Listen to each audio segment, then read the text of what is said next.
that you and Vice President Harris both might not get to 270 electoral votes by the end of tonight? It should never happen. A thing like that should never happen. This election should be over. They spend all this money on machines. And frankly, if they'd use paper ballots, it would be over by 10 o'clock. And by the way, the paper ballots would cost 8%. It would be 8% of the cost. If they would use paper ballots, voter ID, proof of citizenship, and one-day voting, it would all be over by 10 o'clock in the evening. It's crazy. They use these very expensive computers, and I'm hearing in Pennsylvania they won't have an answer till 2 or 3 days from now. I think it's an absolute outrage if that's the case. Now, maybe it'll be later, but it's paper ballots in France. They went paper ballots because the mail-in was not working. It was corrupt. And in France, they went paper ballots. And at 10 o'clock in the evening, they had 37 million votes counted and done. They had a winner, they had a loser. And in this country, I mean, I'm just hearing that in certain states, it's going to be a long time, and it won't even be close. It won't even be that close. They say, I'm going to win the state, but it's going to take a long time to certify it. Could you see a world where you don't declare victory tonight? Yeah, I mean, I'm hearing the same things that you're hearing. I'm hearing states where I'm up by a lot, but they won't have a final number for a long time. What are your plans for tonight in terms of watching the results and so forth? So we're going to have a very special group of people, many of whom you know, and they'll be at Mar-a-Lago. In addition, we'll have 4,000 or 5,000 people at the convention center. On the assumption I win, I mean, I don't know if something else happens. I don't know what's going to happen in terms of declaring victory, but if in normal times I would go over to the convention center, let's say at 10 o'clock or 11 o'clock or something, but I just don't know. It looks like we have a very substantial lead. It looks like we have many more Republicans voting today than Democrats. So if you have a lead and we have a bigger vote, that means you're doing very well. But they have to call a winner. They should. And they should call a winner, yes. Just stop talking about that. Go ahead. Oh, I don't know. I was honored to get Joe Rogan last night. I mean, Joe Rogan's a big deal. He's a very respected person. And I must tell you, Megan was fantastic. She got up and said some things that were really pretty amazing. But before that, I just think we ran a good campaign. I had good policy. We want people to come into our country, but they have to come in legally. You know, we want strong borders, and we want people to come in. We want to be totally inclusive, but they have to come in. I think that was a big issue. To me, that was the biggest issue. I may be wrong. You know, a lot of people said inflation. Inflation's a disaster, but I think it's a second issue. I think the first is the border.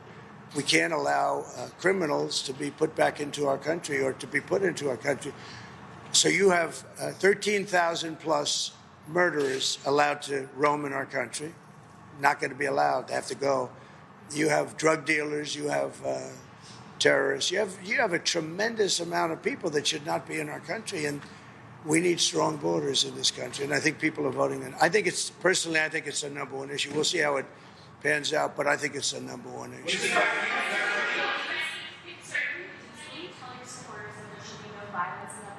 I don't have to tell them that.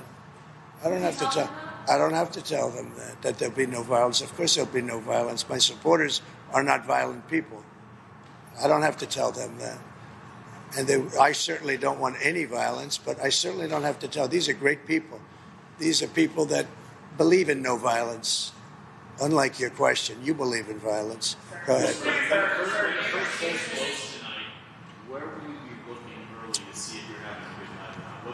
Well, I think I'll be at Mar-a-Lago for the most part. We have a lot of political professionals. I'm going over now with Melania, who I'm very proud of. She's got the #1 bestseller. Can you believe that? He can believe it. But so we're very proud of the job she's done with that. Her book is #1. But we're going to go over to the office in West Palm, and we're going to say hello to the workers. They've worked very hard. Will Georgia kind of be your first indication of whether it's going to be a I think so. I mean, I hear we're doing very well there in Georgia. I hear we're doing very well. I hear we're doing very well everywhere. Now, I may regret that statement, but I'm hearing that we're doing very well everywhere. Would you go louder? Have you and your campaign prepared speeches for tonight? No, I haven't prepared a speech. No, I did speeches last night, all day long, all night long. At 2:00 in the morning, we left, and we did a lot of speeches. You can probably tell. But have they prepared both cases or No, I don't have to do that. You know, I'm not a Democrat. I'm able to make a speech on pretty quick notice. If I win, I know what I'm going to say, and I don't even want to think about the losing part. I would like to tell all of the people that are online to stay online. We have tremendous Republican lines, and I've been asked actually to say it. It takes a while. I'd like to just make the statement that I'd like the Republicans to stay online. Democrats, if they'd like, they can leave. But I'd like the Republicans to stay online. Any additional pressure today, given criminal cases against you that would proceed with loss or go away from one? I have no pressure whatsoever. I'm winning big cases. Those cases are all being won. The biggest case was the Florida case, and it's been won. I appreciate your nice question. Sir, you and Mrs. Trump have been doing No this pressure whatsoever. for 9 years. Regardless of what happens tonight, is this your last campaign? Are you done after this? Yeah, I would think so. I mean, I would think so. How do you feel about that? Sad, and very fulfilled. I think we're going to have a very big victory today. Mrs. Trump, how are you feeling? Very good, thank you. Thank you. If you win, sir, if you win, do you have a plan in place to start naming staff and cabinet Yeah, we officers? have already a transition team, but I don't like talking about that until I find out how we do. I mean, So how does sort of threats from Iran and sort of assassination attempts sort of shape your thinking on stuff, right? well, it doesn't. Look, we're not looking to do damage to Iran, but they can't have a nuclear weapon. That's my terms are very easy. They can't have a nuclear weapon. I'd like them to be a very successful country, but they just can't have a nuclear weapon. Does it change the way you live? All the threats and Well, I think Secret Service has been a little bit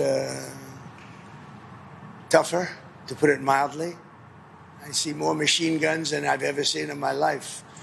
We're surrounded by, I feel very confident with Secret Service. I think they've stepped up. Look, for a long time, they didn't give us the help. They didn't give us the assets, as they say, the manpower, woman power. They didn't give it to us. And we'd have rallies. You saw the rallies, 50, 60,000 people. And I'd have less people than Joe Biden, who had 5 people show up. And I'd have 55,000 people show up, and I had fewer people than him. So they should have done a much better job. And frankly, the president should make a very strong statement to the outside world. Information. Truth is freedom. Is Newsmax. It's real news for real people.